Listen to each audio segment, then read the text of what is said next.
ما از این برادرمون اشور حسین بسیار ناراضییم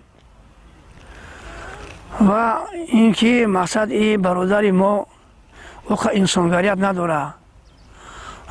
این برادرمون مقصد پدرمون این فایده دیدگی نیست، ولی که ما اوس اکا اوس بیسته پدرمون فایده دیدگی نیست.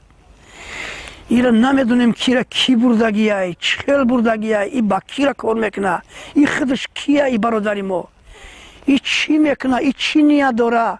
این مسلمان همین خیلی میشوه. آدم مسلمان وطنش آباد میکنه، ملکش آباد میکنه، خانهش آباد میکنه، یک کاری میکنه، یک کاری خیر میکنه، یک کاری خوب میکنه. این چی کار کرده است؟ همین قشت و همین عذاب و همین مشقت های ما در همین گریزگی افغانستان ده. این بس نیست که با این خیلی مردم دعوت جنگ، دعوت خونه ویران کنی و دعوت ای ملک به ملک کردن چی میکنه. این چه خیلی مسلمان های، این چه خیلی مسلمانگری داره.